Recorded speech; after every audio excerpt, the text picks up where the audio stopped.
Cool. Hey guys, my name's Christopher Rubio. I'm the Vice President of Marketing and Sales for Modern Trust, where you can set up your living trust and will and other important estate planning documents online in about 15 minutes. I'm with our founder and CEO, Dan Hales.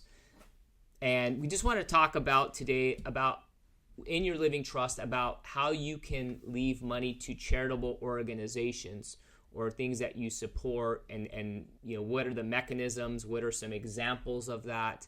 I know in our earlier podcast we talked about Gunther's Millions and leaving it to pets, and some interesting situations that are very, very real. So Dan, when it comes to leaving money to charities and doing this via the living trust, what are some mechanisms to do that? What are some maybe examples that you've seen, both extreme or just kind of normal things out there? Well, there are the cases that we all know about, that we've all heard about in the news, where some of the largest estates in the country, and I'll mention Warren Buffett's estate, for example, right? Or Bill and Melinda Gates, their wealth so far surpasses what their children will ever need, that the vast bulk of those estates is going to a charitable organization or multiple organizations, right? So in the case of extreme wealth, it's not uncommon at all to see a big part of the estate go to charity, because you can only leave the maximum applicable exclusion amount without estate taxes to your children. And that's limited to $12,920,000 per parent this year. It's almost 13 million. Call it 13 million. But if you had a husband that could pass 13 million and a wife that can pass 13 million, that's 26 million. Everything over 26 million gets taxed at 40%. So the only way you can avoid estate tax is to leave it to a charity. And so a lot of people will consider leaving wealth above and beyond those limits to charitable organizations.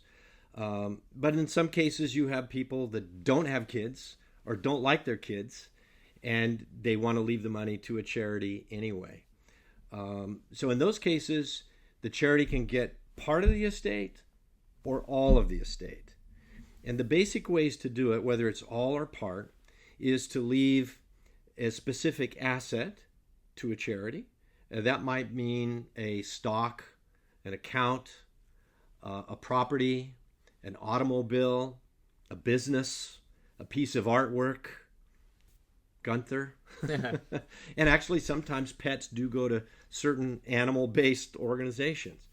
So you can leave a specific asset to a charity. And charities sometimes like that because it's clean, but charities can also be picky. They don't want unproductive, low-value assets. If it's an income-producing property, they're just going to sell the property. They don't want to keep the liability of managing real estate. But if it's a nice stock position, they're going to love that because that's easy to liquidate for them. The second thing to do is to leave them a certain amount of cash. And charities will typically receive, it depends on the person and the size of the estate, but maybe they're going to get $1,000 or $10,000 or $50,000 or $100,000. If it's really one of your favorite charities, maybe you're going to leave it more. It depends on you. It depends on the size of your estate. But when it's a specific bequest, and that's what we call this, a specific or a special bequest, the charity's getting a specific property or item, or it's getting a very precise dollar amount of cash. And if you're the trustee or the executor, that's easy to do. Oh, let's see. The Nature Conservancy is getting $10,000. I'm the trustee. I write them a check, and they're happy, and my job is done with respect to that charity. The third way, and the more complicated way to leave money to a charity, is to give them a percentage of the estate. So let's say I leave the International Red Cross 10% of my estate. That's okay, and a lot of people do that, but they don't realize that creates a problem. 10% of what? What is the house worth? What is the other property worth? What is my business worth? And so now, let's say now I'm the lawyer for the International Red Cross, and I called the trustee up and I said, hey, thanks for letting me know I'm getting part of this trust estate, but what am I getting? If I'm the trustee, now I have to tell that attorney for the charity, I don't know what you're getting yet. We're working on all the appraisals. We've got to appraise all these properties. And then as the attorney for the charity, I'm going to say, well, send me copies of all the appraisals because maybe I won't agree with it. Oh, wow. You're going to downplay the value of the appraisals because the smaller the estate, The more that, right? So there's a little bit of fooling around manipulation that can go on with appraisals and valuation, and so it's a little bit more complicated. It forces the charity to get all involved with the valuation and the accounting, and nobody really knows what the net estate is until all the taxes and trustee fees and lawyer fees and appraisals and sales and closing costs and all of that has been deducted. And then I know what 10% is worth and not before. So charity has to wait a long time if I've forced them to wait to see what the exact percentage is worth. And I've had situations with some very large charities and small charities, and they're getting different percentages, but we don't know how much to give them until everything's been liquidated and distributed and valued, and there's always a little bit of back and forth as far as the value. So it's a little easier to leave a charity a specific amount of cash or a specific property.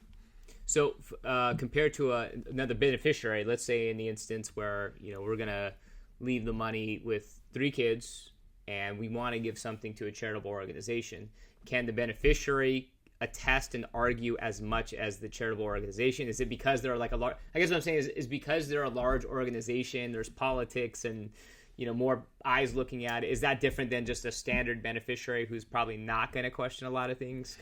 Well, to jump ahead of all that, what we put in every trust document is a no contest clause, an incontestability clause.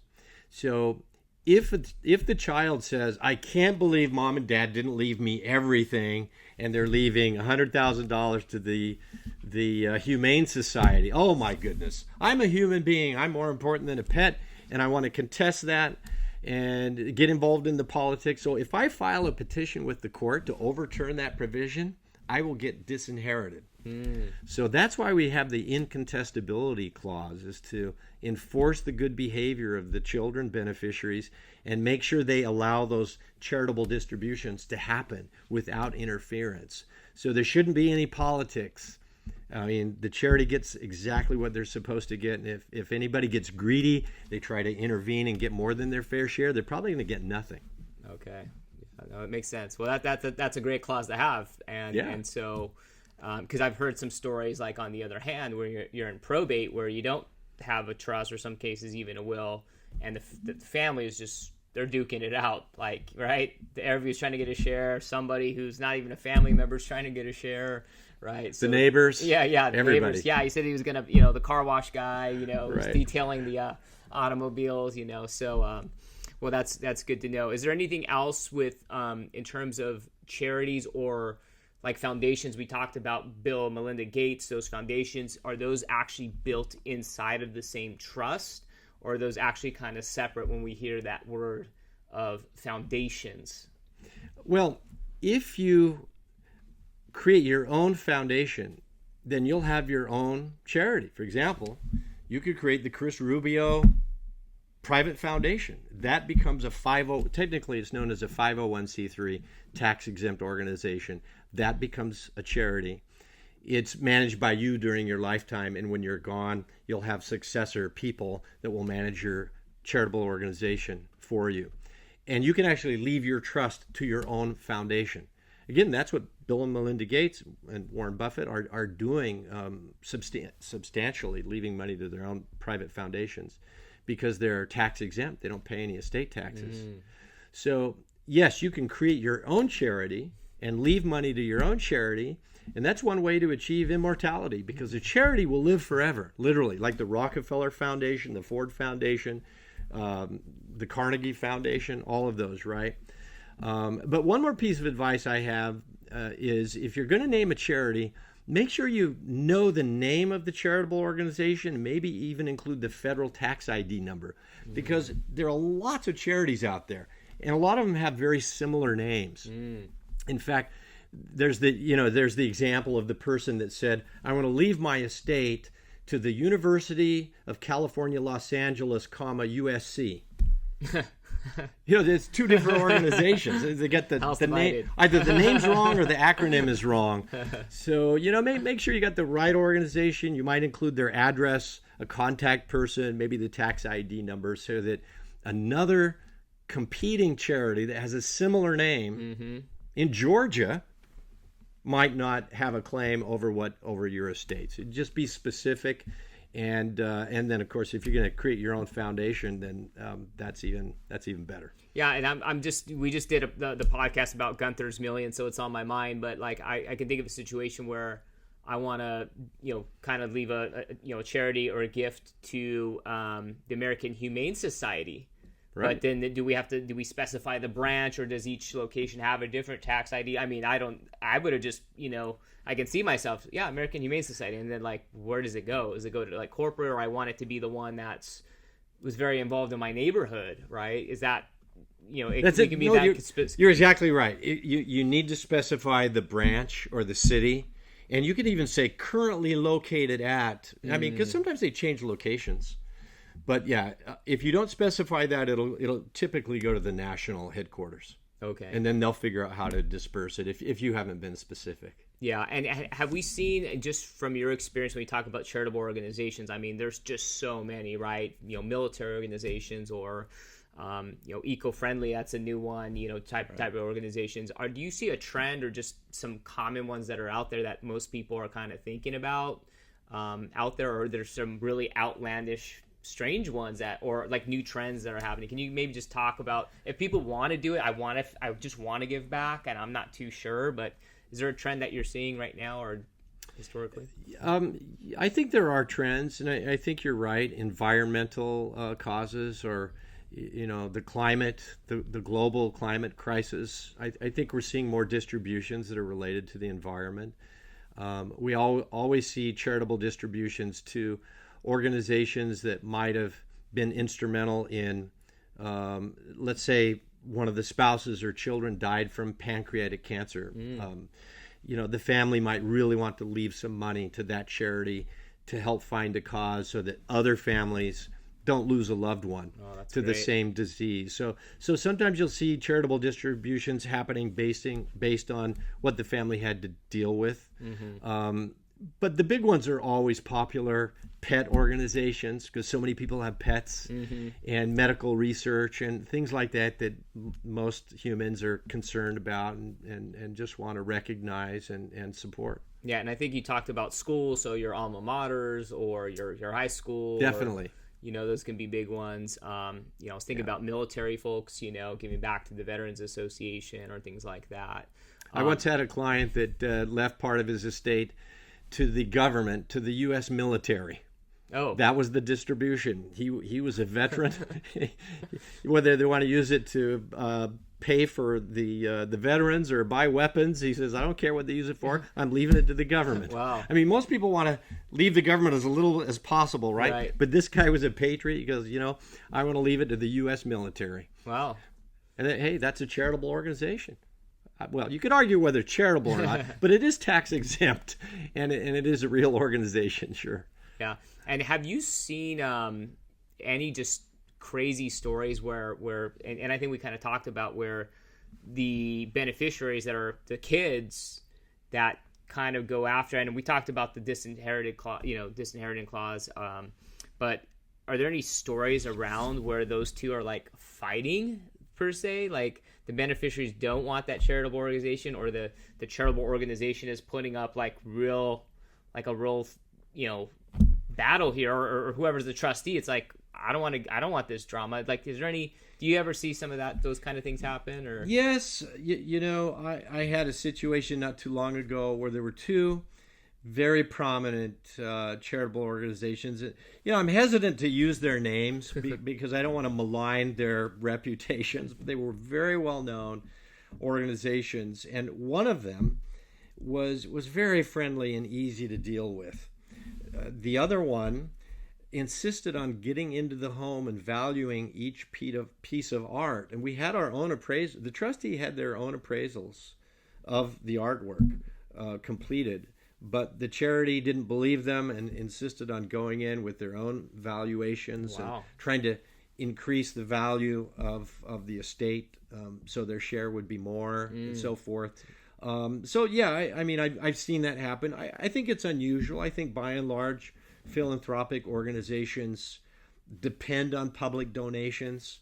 They do want to inculcate a culture of gratitude, I think. Make it easy, right? To give a gift to somebody. You don't want to make it hard to give a gift to somebody, right? I think the charitable organizations themselves are grateful. It's their lawyers. The lawyers for the charity that are doing their job, making it tough. And sometimes the kids and family get a little bit tired of that. But, ultimately it all works out. And those situations are avoided, once again, if you can identify a specific asset or dollar amount that goes to that charity. Then there's no brain surgery involved. There's no valuations. You just, here's the painting, here's the car, here's the account, here's the property. Bye-bye. They're happy, we're happy.